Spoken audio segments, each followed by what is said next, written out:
I hate to break up the conversation, but can I get everybody?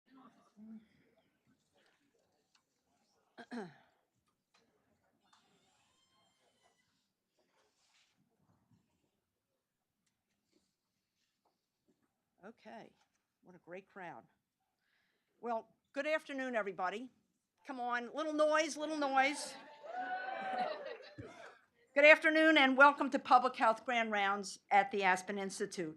This is actually our first in-person session of Grand Rounds since February 2022, when we hosted the program, The New Coronavirus, The Next Pandemic, featuring Tony Fauci. Well, we sure got that one right. 1 month later, the Aspen Institute and indeed the entire nation was shut down. Of course, we moved to virtual public health grand round events, but I suspect you all would agree, it's just not the same. We are incredibly excited then to be back here in person with food, with friends and colleagues that we haven't seen in an awfully long time. So welcome back, and thank you for joining us for what promises to be a really extraordinary program. I am Ruth Katz, Executive Director of the Health Medicine Society program at the Aspen Institute. Health Medicine and Society is the sponsor of Public Health Grand Rounds at the Aspen Institute, and I want to take just a moment to make a comment about the series. Many of you know that Grand Rounds is a time-honored feature of medicine designed to keep clinicians up to date about scientific and medical advances and to promote excellence in research and practice. Public Health Grand Rounds, now here in its 7th year, borrows from that tradition to advance knowledge about the cutting-edge public health issues of the day. And we've got a fascinating such topic for today, truly innovative and at the forefront of public health, Your Brain on Art, which just so happens to be part of the title of an amazing new book that will be released tomorrow, Your Brain on Art. Your Brain on Art, How the Arts Transform Us. This book shares the new science behind humanity's evolutionary birthright to make and behold art and its power to transform our lives. What artists, and I know some of you are artists in our audience, what you have always known, but what I think all of us have always known intuitively, and that researchers are now proving, is that the arts in all its many forms amplify physical and mental health, learning and flourishing, and help to build stronger communities. To discuss all this, we have with us today the authors of Your Brain on Art, Susan Magsamen and Ivy Ross. And I'll get to Eric in a minute. But just a brief introduction to both of them. Susan Magsamen is the founder and executive director of the International Arts and Mind Lab, a pioneering neuroaesthetics initiative at the Johns Hopkins School of Medicine. Susan is also the co-director with me of the NeuroArts Blueprint, a joint project of the Aspen Institute and Johns Hopkins, whose goal is to build the field of neuroarts, helping to make the arts and the use of the arts, again in its many varieties, part of mainstream medicine and public health. Susan has actually dedicated her entire career to this cause, and her new book, and by the way, she has published many others, makes this case stronger than ever. Ivy Ross is Vice President of Design for the hardware organization at Google, where she leads a team that has launched more than 50 products and has won over 200 global design awards. A National Endowment for the Arts grant recipient, Ivy believes that the most engaging and creative ideas are to be found at the intersection of the arts and sciences. Ivy, in her spare time, also designs metal jewelry, and her work is in the permanent collection of some 12 international museums. Now, Susan and Ivy will be in conversation with one of the Institute's most prominent and beloved staff alums, Eric Motley. Thank you. Thank you. Thank you. Eric left us for the National Gallery of Art, no less, where he now serves as deputy director. Before holding a variety of executive positions at Aspen, Eric was in leadership positions at the U.S. State Department and at the White House. He sits on numerous boards, including those of the Morgan Library and Museum and the Whitney Museum of American Art. Eric is also an author. His 27 memoir, Madison Park, A Place of Hope, tells the story of the small Alabama community where he was raised, which was founded in 1880 by a group of freed slaves. I think you would agree this is a really terrific lineup. Now, before turning things over to Eric, a few housekeeping items I just want to run through. First, we are videotaping today's program. It will be up on the HMS website within about 24 hours, so you can watch it again and share it with your friends. Our panel discussion will run about 40 minutes or so, after which we will open up the conversation to take your questions and comments. Please wait for a microphone before speaking, and do introduce yourself before addressing the panel. Now, time is tight for the Q&A portion of this program, and we want to get in as many questions as possible, so please be brief and get to the point of your question right away. Finally, for those of you who didn't notice, Susan and Ivy's book is available for sale right outside the door here. If you weren't able to buy one before during lunch, you will be able to do so afterwards. They're even going to sign them. You can also get the book on Amazon or through the publisher Random House. With that, many thanks to Susan, Ivy, and Eric for kicking off our 2023 in-person Public Health Grand Rounds program.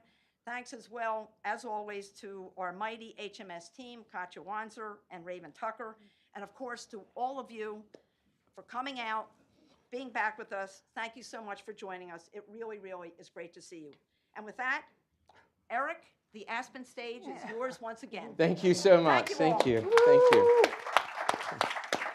This is my first time back to the Aspen Institute since leaving, so only Dr. Ruth, that's what I call her. The only one, Dr. Ruth Katz could invite me back. And I want to encourage you also to pick up this report. It's a very telling report, and it's a very good compendium to this book. Speaking of this book, this is an incredible book, Susan and Ivy. I've read it at least twice now, and I've learned so much. And I actually think this book is a critical tool and blueprint to helping us to map our way forward. And if you haven't gotten a copy of the book, and they're for sale out there, I would encourage you to. And I would encourage you to follow these two over the next several weeks as they travel the country talking about this book. This is a critical topic. You bring such clarity and thought-provokingness to it. So it's an honor to have you on the Aspen stage. Thank you for your words. Yeah. Now, Dr. Ruth shared that you're at Google and that you're at Johns Hopkins. I'm just interested, before we talk about the book, how did you two connect, and how long have you been working on this project? You want to start? Sure. So I know we are uncommon partners, it would seem, but as it turns out, not so. So at the lab at Johns Hopkins, I have a program called the Luminary Scholars. And we've invited people that are doing really extraordinary work at the intersection of the arts and sciences to be part of that group. So, for example, Rudy Tanzi, who is a neuroscientist at Harvard, is a luminary scholar, as is Benj Pasek, who wrote La La Land and Dear Evan Hansen, and a number of other people who have just been really extraordinary in getting the work into the world, not only doing research, which is really important, but really activating it. And so a couple years ago, I had wanted to expand it to think more deeply about the role of technology and the arts. And so I cold called Ivy on LinkedIn, and I said, hey, I'm doing this work at Johns Hopkins University and would love to talk to you about it. And within, 20 minutes? I'd gotten about 500 invites that day, and it was delete, delete, delete, and it was like, Arts and Mind Lab? What is that? That's cool. It's like, that's cool. Yes. So we scheduled a 30-minute call that lasted for 3 hours. Wow. And it was just do. And she was like, well, I know that the arts change us. I'm an artist. And I said, well, yes, but we are starting to begin to understand how and why that happens. And that's really important for how we move this work forward into health and public health, into education. And so my husband and I went out and had dinner with Ivy and her husband, and we hatched this idea to have a salon at her home. And This is in California. this is in California, Yeah, in Mill Valley. And do you want to pick it up? Yeah, sure. So it was like Noah's Ark. We curated, 2 painters, 2 dancers, 2 film people, and Susan flew down some of her neuroscientists, and we sat in my living room and had a salon to just have a conversation about when has art changed your life, and then why.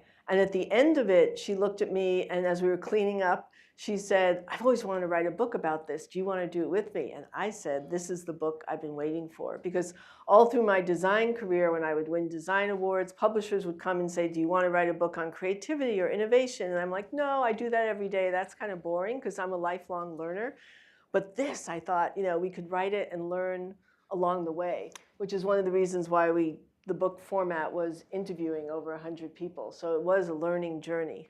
And I think something that's worth sort of doubling down on is the people that we brought together each had a story that was so profound and different from the other. So, for example, we had people talk about the fact that they had learning differences as a child, but their mom had exposed them to film. It turned out that they became filmmakers. We had people that talked about singing and Alzheimer's. We had people that talked about mental health and their children and using expressive writing to really help their children move through difficult moments. And I think for me, it was this aha that this is a tool, a set of skills, a capacity that we have that can affect so many areas of our lives, but we're so segmented, we're so siloed that we don't know how to really understand the breadth of it. But we, in Ivy's beautiful sort of theater living room, were able to see these intersections almost like magic. And that is how we organize the book. Well, thanks for the invitation. Yeah. Look, I don't mean to sound. time, next I- one. all right, Next okay, time. great. You're in. I usually don't meet people on the first meeting and end up leaving writing a book together with them. But look, I don't mean to sound brash. I've been to 122 conversations about why art matters. And this is a timeless, understanding of the transformation that art has in our lives. From people dancing around fires to, we just discovered a couple of months ago that in a cave in France, there's a 20,000-year-old drawing. And so drawing and music soothing the soul, this is nothing new. So what are you bringing to us that brings some new understanding and insights into this? Well, let me start by saying that if COVID sending us to our room didn't do one thing, I think what it brought us is that we really have been optimizing for productivity. We haven't really been living full lives. And I think coming out of COVID, we are raw and ripe for an opportunity to really fully live and have this greater sense of meaning. So I think, timing is everything, right? And so I think coming out of COVID and feeling this need for meaning, for purpose, also for connection, loneliness and isolation. Vivek Murthy talks a lot about this. It really is the conduit for physical health, right? And when we feel better together, we do better. What I think we're bringing is this baseline of science. And when I say science, I don't want everybody to think, oh, we're in a test tube, we're in a basic science lab only. This work is generative. It's interdisciplinary, so we're looking at certainly neuroscience, cognitive science, psychology, psychiatry. We're also looking at public health, lived experience. And so arts are generative. And what we are trying to do is say that in an interdisciplinary framework, we can really begin to understand some of the mechanisms, some of the ways that the outcomes affect us with the arts, and begin to lay what I call a testable pathway. You know, the reality is there's not a lot of money spent on research in the arts. You know, and NEA's budget is about $200 million. Every year we spend $3 billion on Alzheimer's research. If you find a drug today, that drug is not going to be delivered for 15 years. You can right now start humming. You can start doodling. You can start singing in the shower. You can sing with your mom who can't talk to you. And so we think that this work is accessible, immediate, available, and the science is starting to show up to really prove it in very profound ways. And there's never going to be one study that says, you know, poof, the arts are the answer. But there are hundreds and now thousands of studies for music and Alzheimer's, for dance and Parkinson's, for mental health and expressive writing. And so I think we're going to start to be able to have a much better conversation about the interventions, the practices, the policy, and I think ultimately the funding for this work. Right. And you know, also, actually in today's Fast Company, there was an excerpt on sound and light an excerpt from the book on how sound and light affects Alzheimer's. And I think it's important that artists even know that some of these mediums they've been working in, kind of the power that they have. Scientific confirmation, I want to unpack that just a bit more. Why now? I mean, we've been accumulating this science for a while. How do we think that now is this inflection point that's going to be a game changer? Well, you know, neuroaesthetics is really how the arts and aesthetics measurably change the brain, body, and behavior, and how that can be used in service of humanity. So arts for art's sake is so important, and in no way are we trying to take anything away from that, but we're saying that in service of health, well-being, and society. It's only been 20 years that we've been able to non-invasively get inside our heads and understand how these mechanisms work, how neuroplasticity works, how different mechanisms change, how the brain structures change.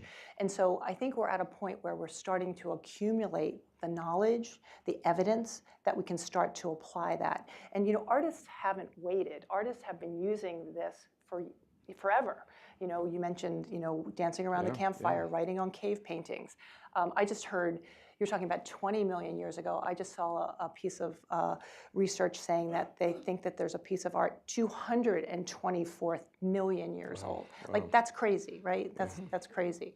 So, you know, there's a lot of history, but as the science starts to become more definitive, we can look at things like dose and dosage, you know, which is a medical term. We can think about sort of when, where, and how. And I also want to shout out to child development.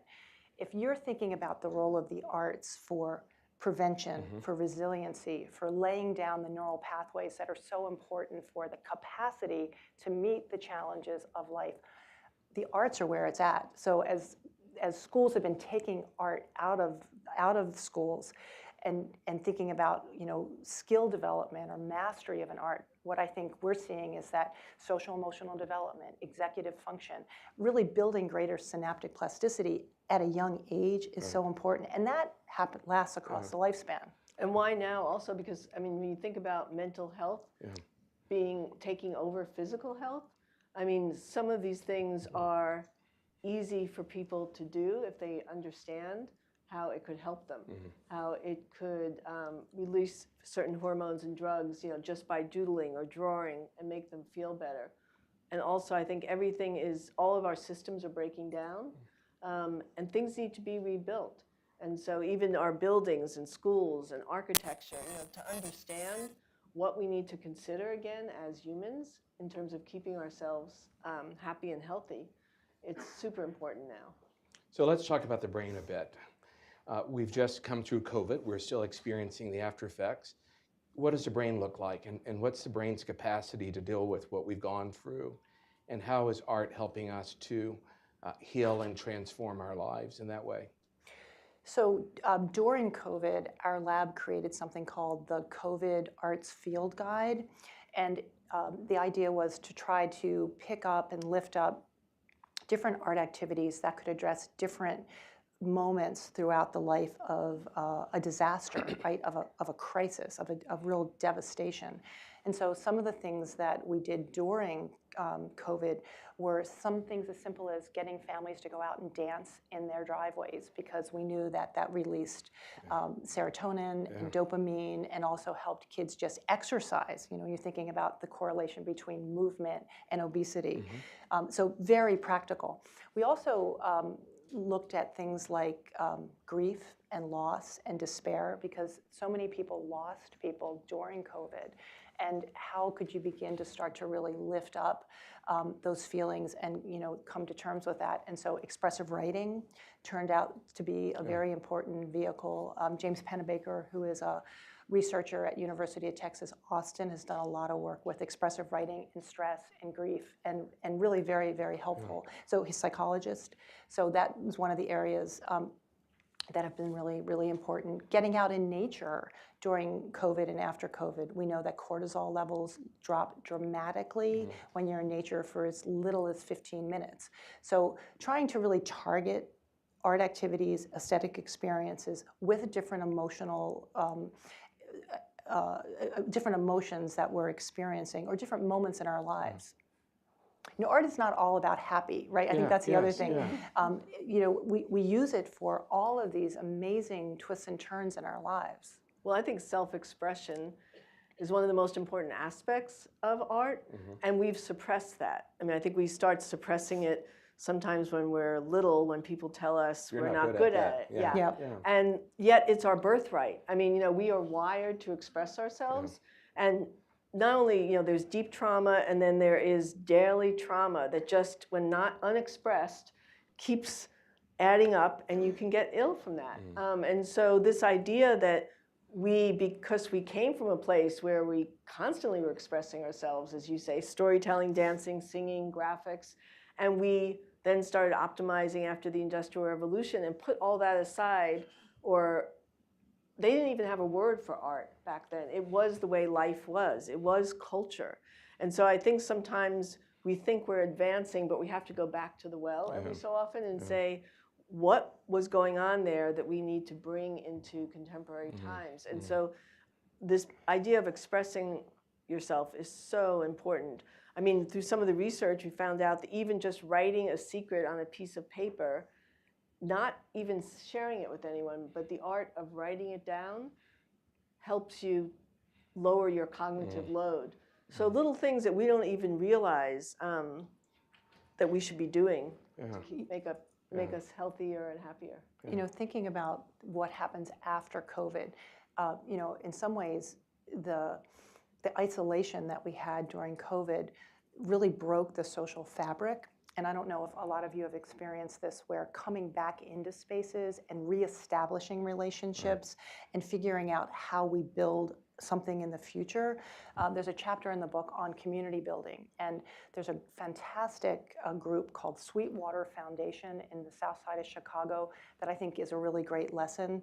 They co-created a community of 12 acres now, where they've started with a community garden, and they built a facility where people could come and eat together, break bread together. There's great research about eating together lowers arguments and makes people more amenable to get along.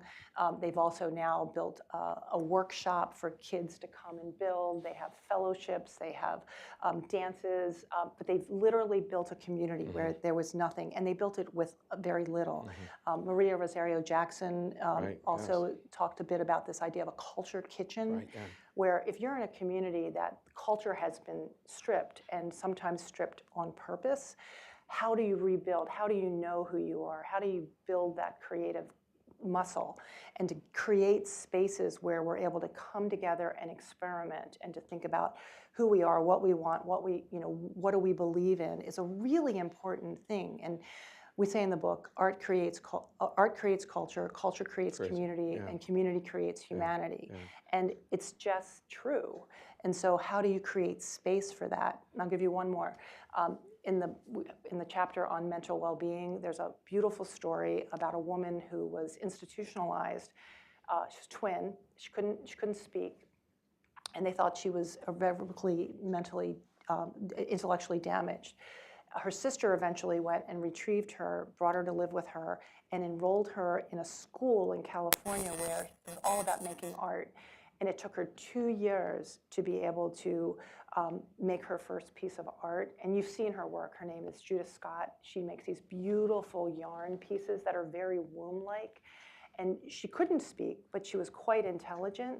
And she created these amazing pieces year over year that really expressed how she felt. Right. So, you know, I think giving people space and time to find their voice is also really important. Yeah, because, you know, when you can't find words for things, expressing them Right. through drawing or making something, I mean, those kind of techniques they're using with kids in third world countries that are traumatized and can't speak what's gone on in their family, but you give them a piece of paper and crayons, and the story is right there. You tell another interesting story about Aaron Miller. Will you tell that story? That's in mental health. Yeah, so Aaron is a firefighter, and he works with a program, and Kathy Sullivan, I'm not sure if Kathy's here. There she There is. she is. Woohoo. Kathy Sullivan runs something called Arts to Ashes. Actually, there are many people that have either been in the book or part of creating the book, and I just want to give a big shout out. Thank you all so much, so much. So Aaron, firefighter, Aaron had PTSD from remembering a fire that happened years ago where someone had died, and he really was very troubled by it. And Kathy started to work with him, and his art form that he chose was painting. He had painted when he was a younger person and had come back to it. And by painting and be able to express sort of what he was experiencing, he was able to really unstick and start to sort of move those emotions, and really has now started to use this work with other firefighters and other fire stations, and is really starting to move this forward. And also Melissa Walker is here from the NICO, and Melissa has been very involved with something called Creative Forces, which is a very beautiful program that's expanded all over the country that uses expressive arts to help people with PTSD and traumatic brain injury. And they use visual arts as another way to help people create symbol and metaphor, and to ultimately be able to put words to emotions that are beyond words, as Ivy said. So where a part of the brain called the Broca region can shut down during trauma, they're able to help find ways to then come back to that, and that creates a tremendous amount of healing. We were talking earlier, Parkinson's, dementia. You gave a wonderful example about early childhood development. There's a lot of research now backing the role that the arts have on dementia. Could you say a bit more about that? Sure. So specifically around music is where most of that work, and you know, NIH and NEA have been funding sound and music quite a lot. It's really the most studied art form through something called, and as part of something called the Sound Health Network. And so there's some really wonderful work that's been happening there. Specifically around dementia and Alzheimer's, we know a bit more about what's happening. You know, it's sort of the closest thing to magic I've ever seen when someone starts to sing who hasn't talked, or recognizes you that hasn't talked. But some of the information that I think is interesting is that we store short-term memory in the hippocampus, and so song goes into that space of the brain. That's the first part of the brain that starts to deteriorate when you have Alzheimer's. So amyloid and plaque, that's what kind of does the damage. But interestingly, after the short-term memory is consolidated, with song in particular, it distributes to different parts of the brain. So when we're singing to mom or to an aunt, the recall is not coming from the hippocampus, it's coming from the auditory cortex. It's coming from different parts of the brain which have not yet been damaged by Alzheimer's, or not as much damaged by Alzheimer's. So it's pretty miraculous that our brains create these backup systems and other backup systems, and that they can really be so agile, and adapt. So if you're blind, for example, that's an impairment, but there are other senses that are awakened and step in? Yeah, you know, you mentioned Parkinson's, and you know, Parkinson's is a dopamine problem. It's where your body can't create dopamine. Yet, for Parkinson's patients, when they're dancing, they're not making more dopamine. They're then sort of switching neurotransmitters. So they're using things like endorphins and serotonin and other neurotransmitters that are actually helping them to shift. So, I mean, I think we know so little about the brain, but we're starting to know. The more we know, it's sort of a miraculous tool that we really can enhance. And it turns out that the arts, because they're so salient and because they're so sensorial, are such great tools for some of these things. And doesn't poetry, it's in the same place as music in the brain? Yeah, poetry lights up the same place And as music. dancing is where? Well, dancing is primarily motor cortex, but dancing is, you know, people say, well, what's the difference between exercise and dancing?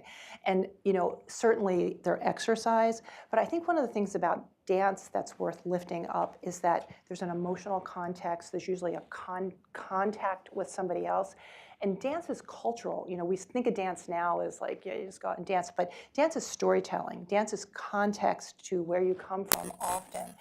There's just a great NPR story about square dancing and sort of the way that square dancing really was an amalgamation of so many cultures that sort of shifted and became more colonialized over time. But in fact, it started as sort of this shared experience where we all came together in a country that was new. And that's the way you know, dance is so powerful. Well, there's something that happens when you're all moving together in Synchronicity. sync in your brains that bring you together. And I think we've lost some of that. You know, there's not a lot of that community dancing going on. Oh, so that reminds me. Okay, so David Byrne did this great thing right at the end of COVID, talking about, and it's called the Social Distance Dance Club. And at the Armory in New York, he created 6-foot circles, and everybody had to be in a circle.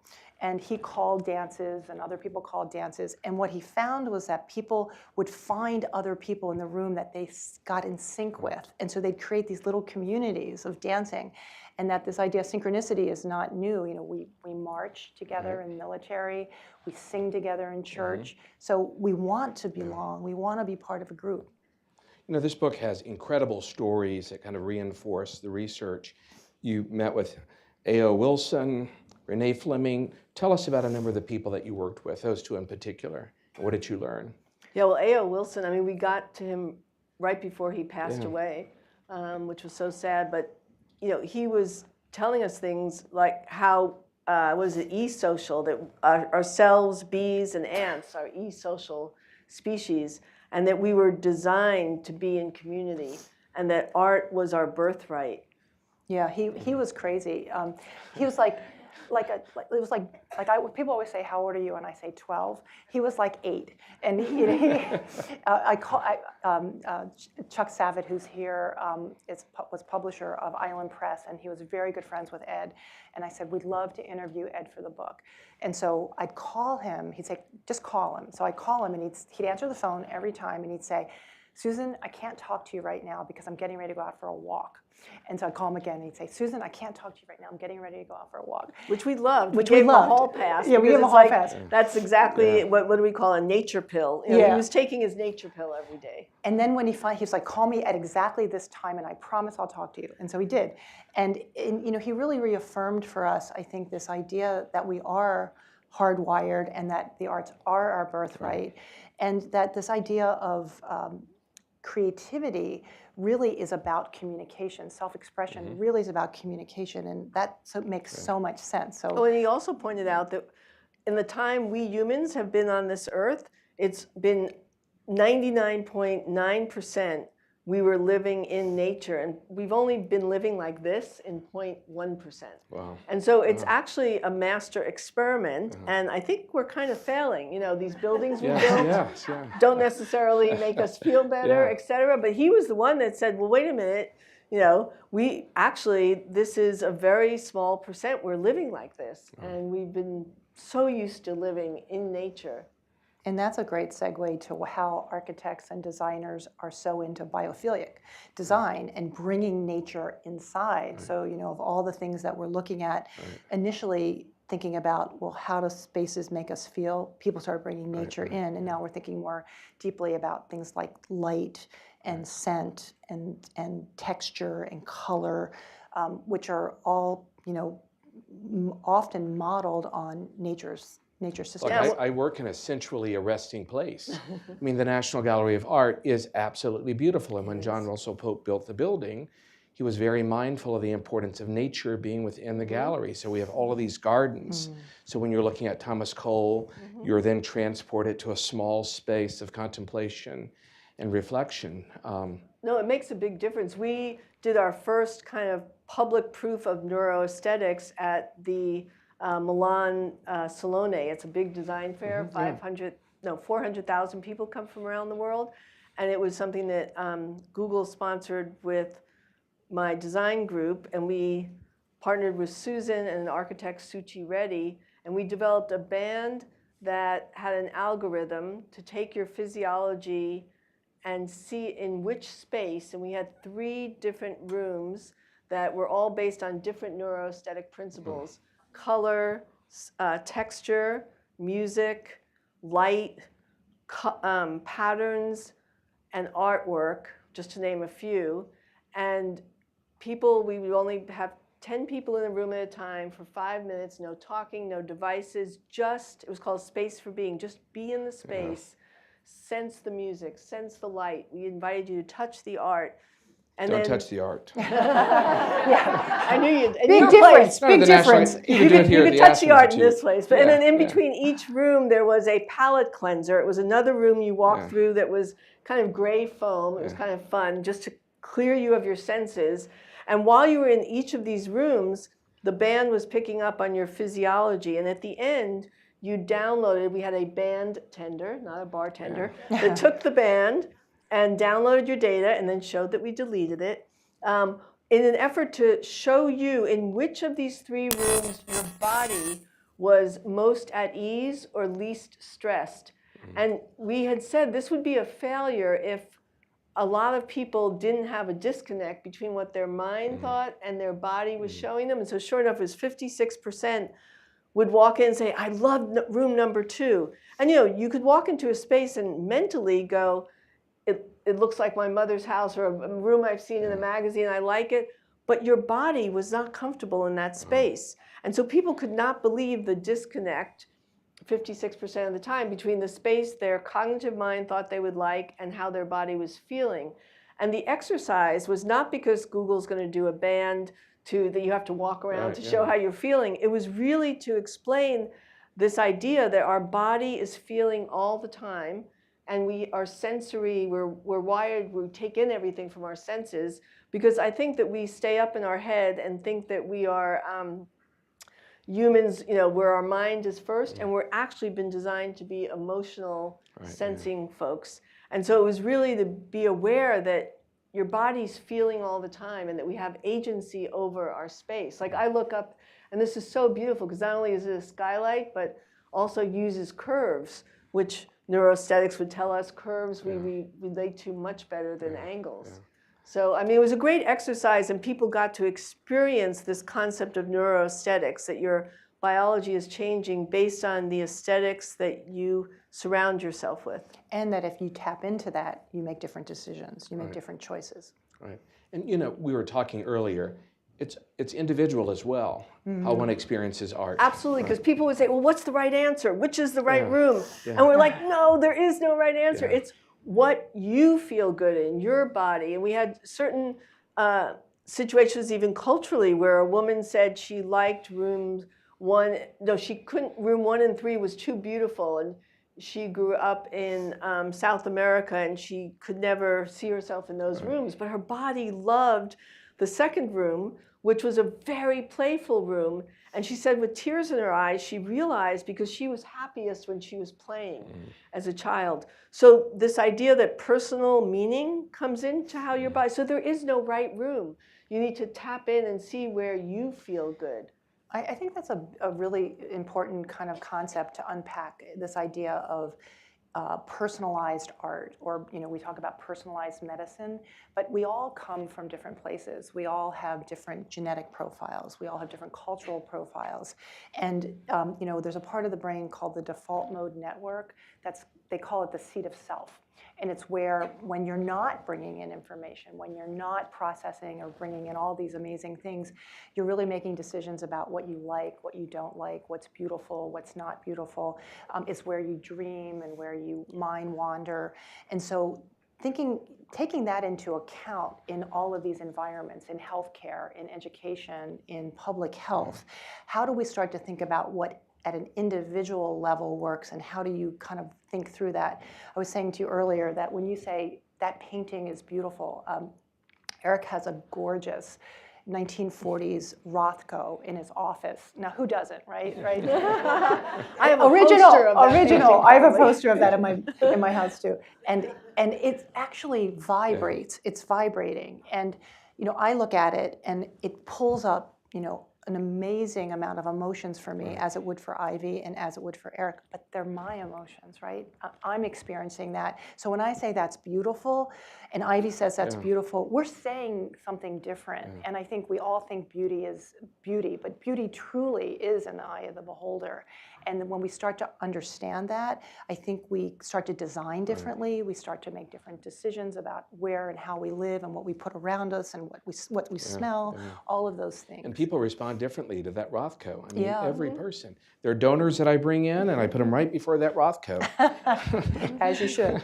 And there are others who don't want to leave the office because they're entranced and they're having their own emotional experience. We have questions that we have to take from the floor, and they're usually better than the moderator's question. But before we do, just tell me a bit about Flourishing, because that's a very important chapter in this book. Yeah, a lot of the book does talk about mental health and physical health, community building, learning. But I think we all want to amplify our potential, right? We want to be more. We want to live our fullest lives. And that's where flourishing or thriving really comes in. And so we spent some time talking with people who really are all about that. How do we lift it up? And so awe and wonder, thinking about curiosity, about inviting sensorial experiences, and really building this muscle for amplifying potential. And so the chapter really we met with Dacher Keltner, who is someone who studies awe. There's a woman that we talked with named Meg Chisholm, and Meg uses curiosity and mindfulness to work with medical students. So the idea is, how do you really become, in her case, more observant, less judgmental, which all starts to help you to amplify your own potential, because if you're not limiting your own thinking, you're broadening your views. And she uses something called visual teaching strategies, which is a really interesting technique to look at a painting or a piece of artwork. And I love it because it's 3 questions. It's what do you see? What else do you see? And is there anything else you see? And she does it with groups, and it's amazing. She has hundreds of things that people see that are not the same things that another person would see. And I think what it says is that there's a huge potential to flourish when we open our minds to other people's ideas, and that we don't wait to sort of say what we want to say, but we really hear what someone else is saying. So, I mean, I think flourishing is the holy grail, right? I mean, we don't just want to survive. We don't just want to cope. Yeah. Other people's minds. Questions? Yes. One over here. Wait for the mic. Ivy's a good instruction giver. Hello, thank you so much. I've been so looking forward to this. My name is Diana. Oh, sure. I'm Diana. I'm a former artist, like many in the room, but I run a creative consulting company that helps luxury hotels improve the guest experience. And I'm very curious about reading your book, first of all, but my question is, you just mentioned with the 3 rooms that you had talked about and that beauty is in the eye of the beholder, are there certain standards? Is there a way to say this is beauty, this is design? Sorry? This is the standard for greatness? Or is it really just in the eye of the beholder, personalized? If you could speak to that. Well, we know there's only certain things that we learned are universal.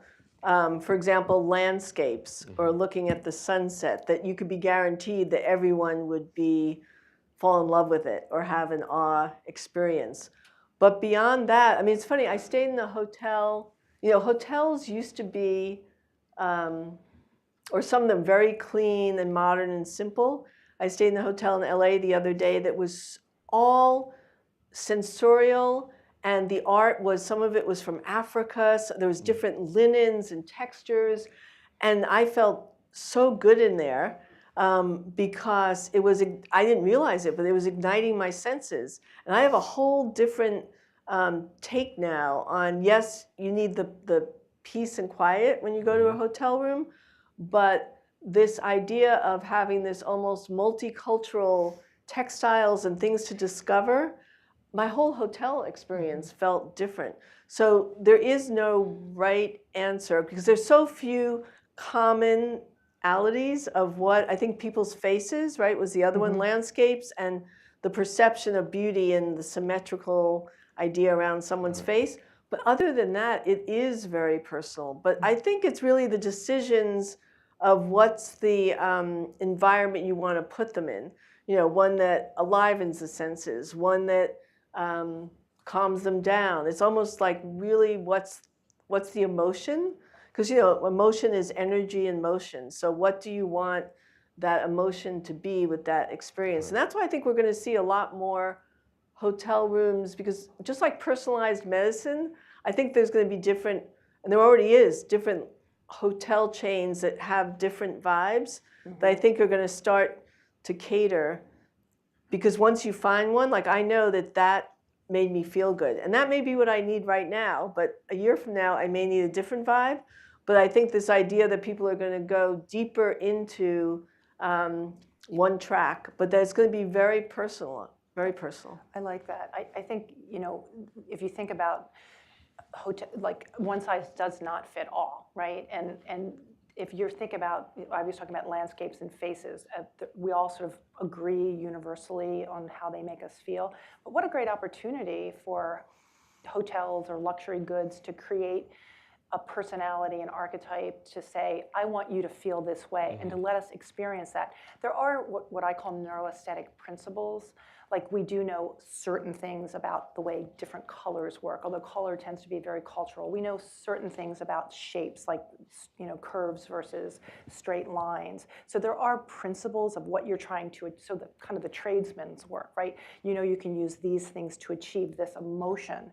But if you're trying to create a universal emotion, I think that's kind of a rabbit hole that is maybe not worth, and that's good to know, right?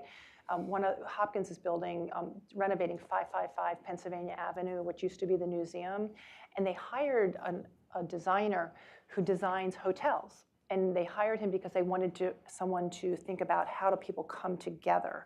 And there's science around how you create spaces for people to come together, right? So I think there's some interesting science there. But yeah, I think celebrating our differences is something we have to lean into more. Community. Yeah. Robin.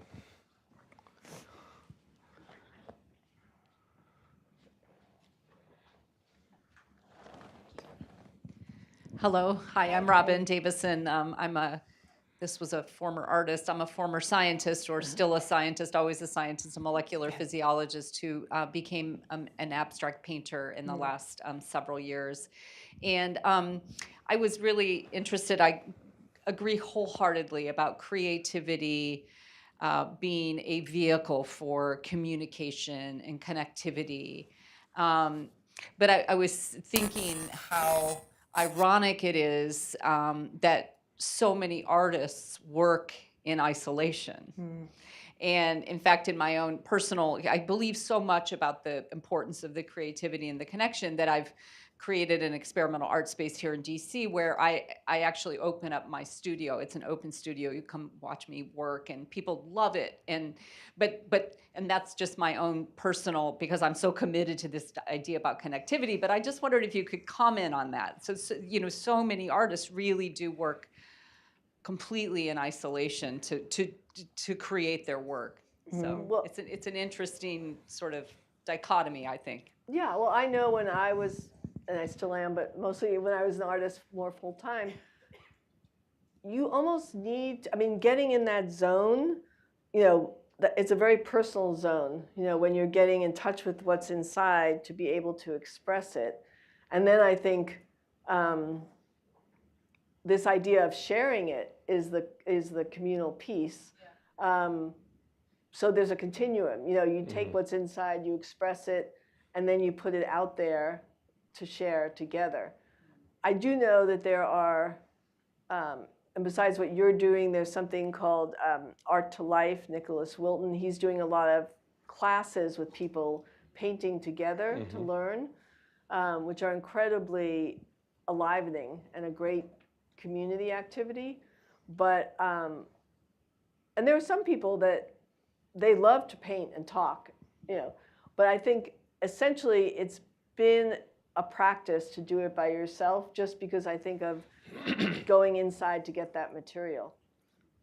There's an experiment in New York called I-Beam, and it's a large warehouse, and it's scientists and people who are working on their technological ideas and artists, and they work in their own little silos, but they share the space together, they eat together, they break for tea in the afternoon together, and an exchange of ideas, and the intersection of those ideas have manifested a lot of new ideas.